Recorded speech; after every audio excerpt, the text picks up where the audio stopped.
क्या आपको भी कभी ऐसा लगता है शब्द ना मिलने की वजह से आप अपनी फीलिंग्स एक्सप्रेस नहीं कर पा रहे हैं? या फिर ग्रुप में कहीं छुपे रहते हैं क्योंकि आप अपने साथियों या ऑफिस कलीग्स जितना अच्छा कम्युनिकेट नहीं कर पाते हैं?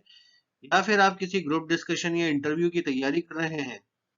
अगर आपका जवाब हाँ है, तो आप इस वीडियो को एंड तक देखिए। हम इस वीडियो में आपको बताएंगे आप कैसे अपनी कम्युनिकेशन को एनहांस कर सकते हैं और अपनी कम्युनिकेशन एनहांस करके आप अपनी पर्सनैलिटी में एक नया बदलाव ला सकते हैं। हेलो फ्रेंड्स, आपके अपने चैनल राइज एंड शाइन में जहां हम आपको आपके जीवन को बेहतर बनाने के लिए सभी आंसर्स देंगे। हमारे चैनल को सब्सक्राइब करने के लिए नीचे दिए गए सब्सक्राइब बटन पर क्लिक करें और हमारे चैनल की अपडेट्स पाने के लिए नीचे दिए गए बेल आइकन को क्लिक करें। आप अपने सवाल हमें व्हाट्सएप या ईमेल पे भी भेज सकते हैं।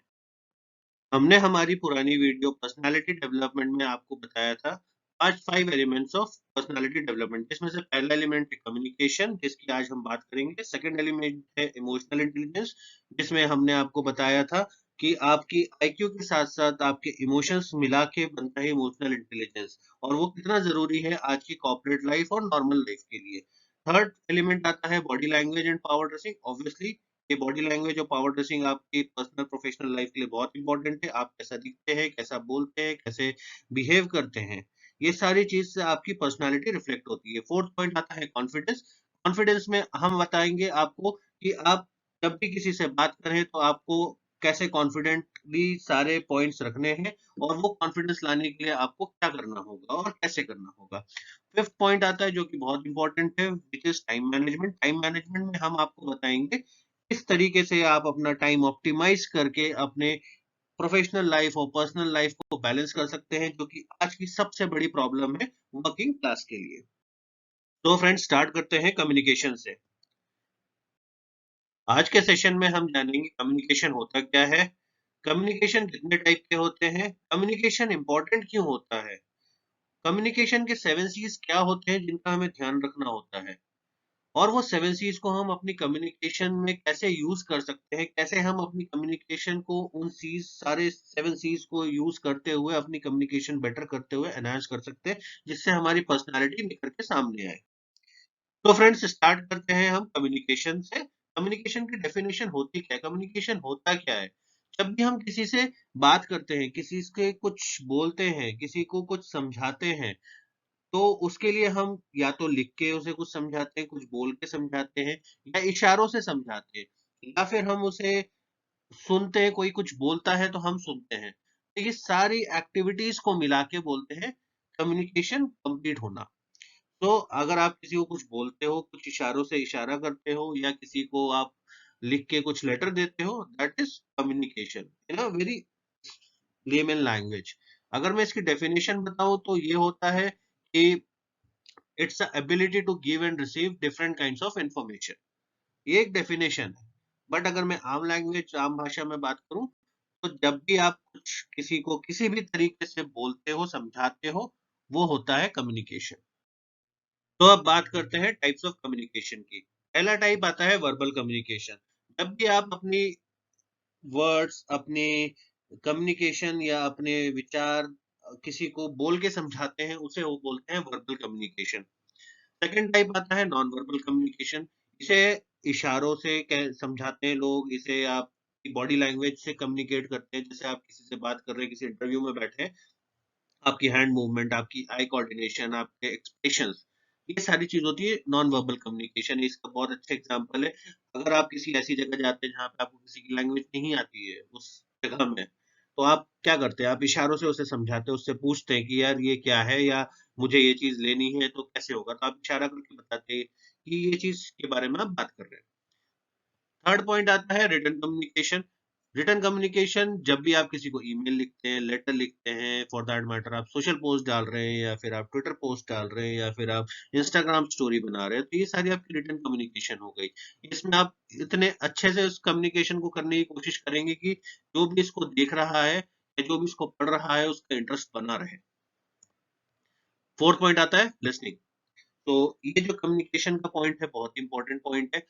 अगर आप जो बोलना चाह रहे हैं और अगला सुन ही नहीं पाएगा, या सुनने की इच्छा ही नहीं है बन पा रही है उसकी, तो आपका कम्युनिकेशन फेल हो जाता है। तो ऊपर के तीनों पॉइंट्स जितने अच्छे होंगे, चौथा पॉइंट आपका ऑटोमेटिकली अच्छा हो जाएगा, क्योंकि आपकी वर्बल कम्युनिकेशन इंटरेस्टिंग होगी या नॉन वर्बल कम्युनिकेशन से आप जो भी सुन रहा है उसका ध्यान आकर्षित कर सकते हैं। रिटन कम्युनिकेशन में आपने स्टोरी या राइटिंग इतनी अच्छी की है कि पढ़ने वाले का इंटरेस्ट लूज़ ही नहीं हो रहा है, वो उसको आगे पढ़े ही जा रहा है। अब बात करते हैं इसके रेलेवेंस की। ये हमारी लाइफ में बहुत ही ज़्यादा इम्पोर्टेंट है। अगर हम कम्युनिकेशन ढंग से नहीं कर पा रहे हैं, तो चाहे वो हमारा घर हो या ऑफ़िस हो, हमें दोनों जगह ही बहुत प्रॉब्लम आएगी। अगर हम बात करें हमारे ऑफ़िस की, अगर हम अपने विचार, अपने आइडियाज़ हम आगे रिप्रेजेंट नहीं कर पा रहे, हम आगे प्रेज़ेंट नहीं कर पा रहे, हम उसको ढंग से डॉक्यूमेंट भी नहीं कर पाते हैं या हम उसको बता नहीं पाते बाय एनी मीन्स, तो हमारे जो स्मार्ट कलीग्स होंगे, वो हमसे ही हमारा आइडिया लेके उसको बेहतर तरीके से प्रेज़ेंट करके हमारे सीनियर्स को उसको बता के उसका पूरा क्रेडिट ले जाएँगे। और वही बात करें हमारे घर की पर्सनल लाइफ़ की, अगर हम एक्सप्रेसिव नहीं हैं, हम ढंग से चीज़ों को कम्युनिकेट नहीं कर पा रहे हैं, तो आपके घर में भी आपको यही होगा कि आप कुछ कहना चाहते हैं, लेकिन लोगों को लगेगा कि आपको उस चीज़ से कोई फ़र्क नहीं पड़ रहा, क्योंकि आप उसके लिए एक्सप्रेशन नहीं देते, उसको मतलब आपकी बातें ढंग से समझा नहीं पाते लोगों को। तो ये बहुत ज़्यादा ज़रूरी है हमारी लाइफ़ में। तो इसे सुधारने के लिए हम बात करेंगे नेक्स्ट 7 सीज़ की, कि वो 7 सीज़ हैं। तो अब बात करते हैं कम्युनिकेशन के 7 सीज़ की। तो पहला सी है clear, second concise, third concrete, fourth correct, fifth coherent, sixth complete, seventh courteous। अब हम इसको समझेंगे क्लियर। क्लियर क्या है? क्लियर में जब आप बात करते हैं तो उसमें आपका ऑब्जेक्टिव एकदम क्लियर होना चाहिए। जब आप बात कर रहे हैं, आपके कम्युनिकेशन में ऑब्जेक्टिव क्लियर होना चाहिए। उसमें आपके पास ये होना चाहिए, अगर आपके कुछ उसमें नेक्स्ट स्टेप्स हैं या फिर उसमें कुछ ऐसी इंफॉर्मेशन है जिससे किसी सुनने वाले व्यक्ति का कोई एक्शन पॉइंट निकल रहा है, तो वो उस मैसेज में क्लियरली मेंशन हो। देन उसमें कोई अजम्पशन नहीं होना चाहिए। एंड उसमें जब भी हम बात कर रहे हैं, तो हमें सुनने वाले के हिसाब से शब्द यूज करने चाहिए, जिससे सुनने वाले को समझ में भी आए। हमें कॉम्प्लेक्स और कॉम्प्लिकेटेड फ्रेजेस यूज नहीं करना है। मतलब कोई सुन के ये नहीं बोलेगा कि अरे वाह कितना अच्छा बोलता है। अगर बात किसी को समझ में ही नहीं आई, तो लोग आपको इग्नोर करना शुरू कर देंगे, रादर देन सेइंग कि ये बहुत अच्छा बोलता है, बहुत अच्छे वर्ड्स यूज करता है। देन कंसाइज, इसमें आपके जो फ्रेज होते हैं, जो आपके सेंटेंसेस होते हैं, वो एकदम शॉर्ट होने चाहिए, एकदम क्रिस्प होने चाहिए। उसमें कोई भी बाउंड्री, मसाला कुछ नहीं होना चाहिए। ऑब्वियसली सुनने वाले के हिसाब से आप थोड़ा बहुत कॉन्टेक्स्ट के हिसाब से आप उसमें ऐड कर सकते हैं। अगर किसी को कुछ पता ही नहीं है और जो आप बोलना चाह रहे हैं, तो उसमें थोड़ा सा ऑब्वियस सी बात है कॉन्टेक्स्ट ऐड कर देंगे। देन उसमें आप कोई भी फिलर वर्ड्स यूज ना करें।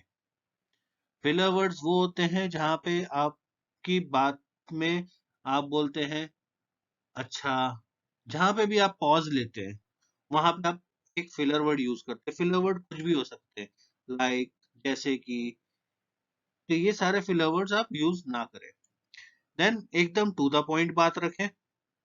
आपको कोई भी बात में इधर-उधर की बात ऐड करने की ज़रूरत नहीं है। आप इधर-उधर की बात ऐड करें, लेकिन जो आपकी प्राइमरी कम्युनिकेशन है उसको खत्म होने के बाद।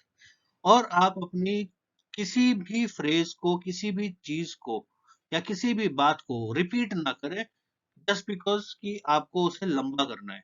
लंबा होने से कुछ अच्छा नहीं होगा, बड़ा होने से कुछ अच्छा नहीं होगा। जितना छोटा रहेगा उतनी जल्दी समझ में आएगा और उतनी अच्छी कम्युनिकेशन होगी। देन कंक्रीट, जैसा मैंने आपको पहले बताया, ये एकदम फैक्ट बेस्ड होने चाहिए और इसमें कोई भी एम्बिग्यूटी नहीं होना चाहिए। एम्बिग्यूटी बोले तो कोई भी त्रुटि, कुछ भी गलती, क्योंकि अगर किसी ने वो गलती पकड़ ली आपकी, आपकी पूरी कम्युनिकेशन, आपकी रेपुटेशन, आपकी पर्सनैलिटी पे बहुत बुरा इम्पैक्ट पड़ेगा। Next is correct. सो जब भी हम बात करते हैं, हमारा जो प्रोनाउंसिएशन है, जिस तरीके से हम बोलते हैं, शब्दों को बोलने, हम सही तरीके से बोले, वो गलत नहीं होना चाहिए, जिससे किसी को कोई भी एम्बिग्यूटी या कोई कंफ्यूजन नहीं रहेगा कि मैंने कोई गलत शब्द सुन लिया था या शब्द गलत हो गया था जिससे मीनिंग बदल गया। तो इसीलिए हम जो भी शब्द यूज करें उसको सही से प्रोनाउंस करें, सही से बोले, और हम किसी को भी गलत तरीके से एड्रेस ना करें। जैसे अगर हम लैपटॉप बोल रहे हैं या फिर हम कोई और चीज यूज के बारे में बोल रहे हैं, तो हम उसको सही तरीके से एड्रेस करें, रादर देन सेइंग कि अरे वो पड़ा है या वो रखा है। तो उसमें जो भी एम्बिग्यूटीज निकल के आ रही है, आई अंडरस्टैंड कि ये आजकल हम नॉर्मल स्पोकन लैंग्वेज में बहुत यूज करते हैं, बोलचाल की भाषा जो हम एक दूसरे से रोज बोलते हैं, लेकिन हमें वो सारी चीजें अवॉइड करनी चाहिए अपनी पर्सनालिटी और अपनी कम्युनिकेशन को इंक्रीज करने के लिए, एनहांस करने के लिए। अगर हम जैसे नॉर्मली एक दूसरे से बात करते हैं, उसमें हम जैसे वो शब्द बहुत ज्यादा यूज करते हैं, अरे वो ले लेना, वो कर लेना, वो उठा लेना, वो रख देना, अगर हम यही आदत बना के रखेंगे तो यही चीज हमारी प्रोफेशनल लाइफ में भी रिफ्लेक्ट करेगी, और वहां पे ये सारी चीज लोग पसंद नहीं करेंगे, और उससे हमारा व्यक्तित्व, हमारी पर्सनालिटी गिर जाएगी। देन कोहेरेंट, हम जो भी बात करें वो एकदम लॉजिकली हो, लॉजिकली बराबर उसके सीक्वेंसिंग हो, जैसे जो जो चीज हम बोल रहे हैं कहीं ऐसे ना हो कि हम चीज कुछ बोल रहे हैं फिर 4 कदम पीछे आके उसको समझा रहे हैं, फिर आगे कुछ बोल रहे हैं फिर 4 सेंटेंस पीछे आके समझा रहे हैं। It should B one by one by one, हमने ये समझाया, ये समझाया, ये समझाया, एक सीक्वेंस तार माला की तरह होना चाहिए। मतलब ऐसा नहीं होना चाहिए कि आप गए आखिरी का शब्द बोल दिया फिर दूसरी लाइन पे आ गए फिर ऐसा किया, तो बैक एंड फोर्थ जितना ज्यादा होगा ऊपर नीचे, उतनी ज्यादा लोगों को कंफ्यूजन होगी और लोग अपना इंटरेस्ट लूज कर देंगे। और जितने भी पॉइंट्स हैं ये सब आपके रिलेटेड होने चाहिए विद द मैसेज। आप कुछ भी ऐसे शब्द और कुछ भी ऐसा ऐसे पॉइंट ना बोले जो आपके मैसेज से रिलेटेड ना हो। Then it should be complete, आप जो भी बोलते हैं पूरा बोलें, आधा अधूरा ना रहे, मैसेज पूरा कंप्लीट होना चाहिए, और उस मैसेज में जो भी आपको इन्फॉर्मेशन देनी है वो पूरी रखें, एंड उसको इस तरीके से बोले कि जो सुनने वाला है, वो जो सुन रहा है, वो उसको समझ सके। देन कर्टियस, जैसा मैंने आपको बताया था, आपको पोलाइट रहना चाहिए, आपको अपनी टंग पे थोड़ा सा कंट्रोल रखना होगा, आप क्या बोल रहे हैं, किससे बात कर रहे हैं। हर किसी से बात करने का तरीका अलग होता है। आप किसी मेल कलीग से बात कर रहे हैं, उनसे बात करने का तरीका तरीका अलग होगा, उनको एड्रेस करने का तरीका अलग होगा। आप फीमेल कलीग से बात कर रहे हैं, उनसे बात करने का तरीका अलग होगा, उनसे उन्हें एड्रेस करने का तरीका अलग होगा। अगर आप किसी बच्चे से बात कर रहे हैं तो उससे भी बात करने का तरीका अलग होगा, और अलग उससे आप एड्रेस कर सकते हैं, और उससे कैसे बात करना है, वो सारी चीजें अगर आप एनहांस करेंगे तो लोग आपको पसंद करेंगे, लोग आपसे बात करना चाहेंगे। आपको अपनी टोन को थोड़ा सा ध्यान रखना होगा।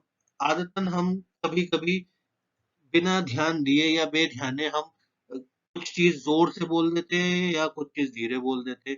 हमें पता होना चाहिए क्या चीज हमें कब जोर से बोलना है, एम्फेसिस करना है, जोर से मतलब चिल्लाना नहीं है, हमें उसको एम्फेसिस करना है कि हाँ अब इस पे ध्यान दो, इस शब्द पे, और क्या चीज हमें नॉर्मल टोन पे बोलना है। हमें एम्पैथेटिक रहना होगा। एम्पैथिक एम्पैथेटिक का मतलब होता है कि आप किसी के इमोशंस को समझ रहे हो, उसके दर्द को समझ रहे हो, उसके हिसाब से आप अपनी चीजें व्यक्त कर रहे हो। देन अब बात आती है इनको कैसे मास्टर किया जाए, कैसे इसमें एक्सपर्टीज हासिल की जाए। तो ऐसा है कि जब हम किसी भी चीज को अपनी लाइफ में कुछ दिन तक प्रैक्टिस करते हैं तो आदत, वो हमारी आदत बन जाती है। तो ये सजेस्ट किया गया है कि जब भी आप इसको कुछ 18 दिन के लिए रोज प्रैक्टिस करोगे तो ये आपकी आदत में आ जाएगा। जैसे आप बात कर रहे हो तो आप सारी चीजें एक साथ नहीं होगी, उसके लिए आपको एक एक चीज करना होगा।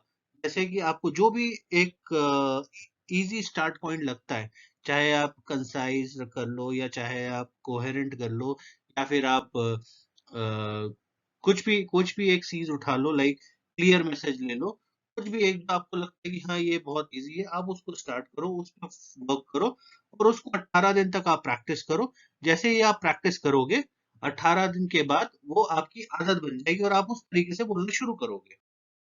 तो यहाँ पे हम हमारा ये वाला टॉपिक खत्म करते हैं जो कि कम्युनिकेशन था। हम अपना नेक्स्ट टॉपिक लेके आएंगे जो कि होगा इमोशनल क्वोशिएंट। तो उस टॉपिक की रिसेंट अपडेट्स के लिए आप हमारा बेल आइकन क्लिक करें, और जैसे ही हम वो वीडियो नेक्स्ट अपलोड करेंगे वो आपको नोटिफिकेशन में मिल जाएगी। तब तक के लिए स्टे ट्यून्ड, थैंक यू।